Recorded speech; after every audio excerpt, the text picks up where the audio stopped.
हर हर महादेव। श्री शिवाय नमस्तुभ्यम। आप सब भी कमेंट में हर हर महादेव अवश्य लिखिएगा। आइए आज के वीडियो में हम श्रावण मास महात्म के 5वें अध्याय का श्रवण करेंगे। श्रावण मास में किए जाने वाले विभिन्न व्रत अनुष्ठान और रविवार व्रत वर्णन में सुकर्मा द्विज की कथा का श्रवण करेंगे। ईश्वर बोले, हे सनत कुमार, करोड़ों पार्थिव लिंगों के महात्म तथा पुण्य का वर्णन नहीं किया जा सकता। जब मात्र एक लिंग का महात्म नहीं कहा जा सकता तो फिर करोड़ लिंगों के विषय में कहना ही क्या। मनुष्य को चाहिए कि करोड़ लिंग निर्माण असमर्था में 1,00,000 लिंग बनाए या 1000 लिंग या 100 लिंग ही बनाए। यहाँ तक कि एक लिंग बनाने से भी मेरी सन्निधि मिल जाती है। षडाक्षर मंत्र से 16 उपचारों के द्वारा भक्तिपूर्ण मन से भगवान शिव की पूजा करनी चाहिए। ग्रह यज्ञ के साथ उद्यापन करना चाहिए। उसके बाद होम करना चाहिए और ब्राह्मणों को भोजन कराना चाहिए। हे सनत कुमार, इस अनुष्ठान को करने वाले की अकाल मृत्यु नहीं होगी। यह व्रत बांझपन को दूर करने वाला, सभी विपत्तियों का नाश करने वाला तथा सभी संपत्तियों की वृद्धि करने वाला है। मृत्यु के पश्चात वह मनुष्य कल्प पर्यंत मेरे समीप कैलाश में वास करता है। जो मनुष्य श्रावण मास में पंचामृत से शिव जी का अभिषेक करता है, वह सदा पंचामृत का पान करने वाला, गोधन से संपन्न, अत्यंत मधुर भाषण करने वाला तथा त्रिपुर के शत्रु भगवान शिव को प्रिय होता है।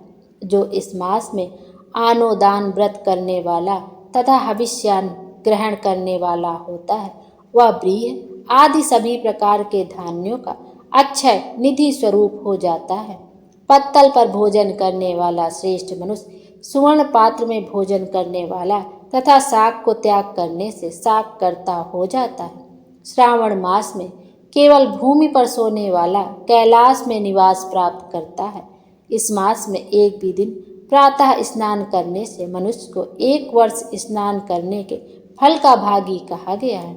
इस मास में जितेंद्रिय होने से इंद्रिय बल प्राप्त होता है। इस मास में स्फटिक, पाषाण, मृत्तिका, मरकतमणि, पिष्ट पीठी, धातु, चंदन, नवनीत आदि से निर्मित तथा अन्य किसी भी शिवलिंग में, साथ ही किसी भी समय आविर्भूत न हुए लिंग में श्रेष्ठ पूजा करने वाला मनुष्य सैकड़ों ब्रह्म हत्या को भस्म कर डालता है। किसी तीर्थ क्षेत्र में सूर्य ग्रहण या चंद्र ग्रहण के अवसर पर 1,00,000 जप से जो सिद्धि होती है, वह इस मास में एक बार के जप से ही हो जाती है। अन्य समय में जो 1000 नमस्कार और प्रदक्षिणाएं की जाती हैं, उनका जो फल होता है, वह इस मास में एक बार करने से ही प्राप्त हो जाता है। मुझको प्रिय इस श्रावण मास में वेद पारायण करने पर सभी वेद मंत्रों की पूर्ण रूप से सिद्धि हो जाती है। श्रद्धा युक्त होकर इस मास में 1000 बार पुरुष सूक्त का पाठ करना चाहिए, अथवा कलयुग में उसका 100 गुना पाठ करना चाहिए, अथवा वर्ण संख्या का 100 गुना पाठ करना चाहिए, अथवा वह करने में असमर्थ हो तो आलस्यहीन होकर मात्र 100 पाठ करने चाहिए। ऐसा करने वाला मनुष्य ब्रह्म हत्या आदि पापों से मुक्त हो जाता है, इसमें कोई संदेह नहीं है। गुरु पत्नी के साथ संसर्गजन्य पाप के लिए यही महान प्रायश्चित है। इसके समान पुण्यप्रद, पवित्र तथा पापनाशक कुछ भी नहीं है। पुरुष सूक्त के जप के बिना इस मास में एक भी दिन व्यतीत नहीं करना चाहिए। जो मनुष्य इस फल को अर्थवाद कहता है, वह नरकगामी होता है। इस महीने में समिधा, चारु, तिल और घृत से ग्रह यज्ञ होम करना चाहिए।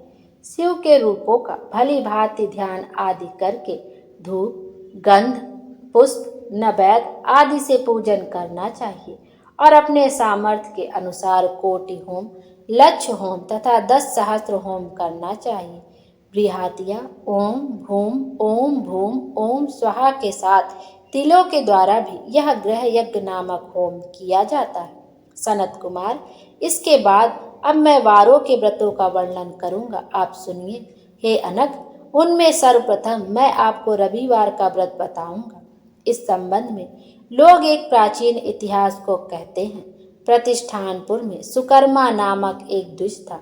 वह दरिद्र, कृपण तथा भिक्षावृत्ति में लगा रहता था। एक बार वह धान मांगने के लिए घूमते घूमते नगर में गया। उसने किसी एक गृहस्थ के घर में मिलकर रविवार का उत्तम व्रत करती हुई स्त्रियों को देखा।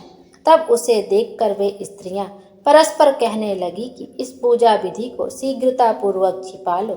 इस पर वह विप्र उन स्त्रियों से बोला, हे श्रेष्ठ स्त्रियों, आप लोग इस व्रत को क्यों छिपा रही हो? समान चित्त वाले सज्जनों के लिए परमार्थ ही स्वार्थ है। मैं दरिद्र तथा दुखी हूँ। इस श्रेष्ठ व्रत को सुनकर मैं भी इसे करूँगा, अतः आप लोग इस व्रत का विधान व फल अवश्य बताएं।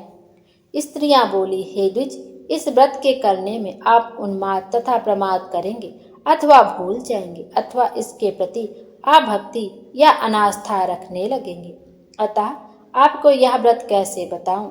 उनकी यह बात सुनकर उनमें जो एक प्रौढ़ा स्त्री थी, वह उस ब्राह्मण से व्रत तथा व्रत की विधि बताने लगी। हे ब्राह्मण, श्रावण मास के शुक्ल पक्ष के प्रथम रविवार को मौन होकर उठ करके शीतल जल से स्नान करें। उसके बाद अपना नित्य कर्म संपन्न करके पान के एक शुभ दल पर रक्त चंदन से सूर्य के समान पूर्ण गोलाकार 12 परिधियों वाला सुंदर मंडल बनाएं। उस मंडल में रक्त चंदन से संज्ञा सहित सूर्य का पूजन करें। उसके बाद घुटनों के बल भूमि पर झुककर 12 मंडलों पर अलग अलग रक्त चंदन तथा जपा कुसुम से मिश्रित अर्ध श्रद्धा भक्ति पूर्वक सूर्य को विधिवत प्रदान करें और लाल अक्षत, जपा कुसुम तथा अन्य उपचारों से पूजन करें। उसके बाद मिश्री से युक्त नारिकेल के बीज का नैवेद्य अर्पित करें। आदित्य मंत्रों से सूर्य की स्तुति करें और शेष 12 मंत्रों से 12 नमस्कार तथा प्रदक्षिणाएं करें। उसके बाद 6 तंतुओं से बनाए गए सूत्र में 6 ग्रंथियां बनाकर देवेश सूर्य को अर्पण करके उसे अपने गले में बांधें और पुनः 12 फलों से युक्त वायन ब्राह्मण को प्रदान करें। इस व्रत की विधि को किसी के सामने नहीं सुनाना चाहिए। हे विप्र, इस विधि से व्रत के किए जाने पर धनहीन व्यक्ति धन प्राप्त करता है, पुत्रहीन पुत्र प्राप्त करता है, कोढ़ी कोढ़ से मुक्त हो जाता है, बंधन में पड़ा व्यक्ति बंधन से छूट जाता है, रोगी व्यक्ति रोग से मुक्त हो जाता है। विपेंद्र, अधिक कहने से क्या प्रयोजन?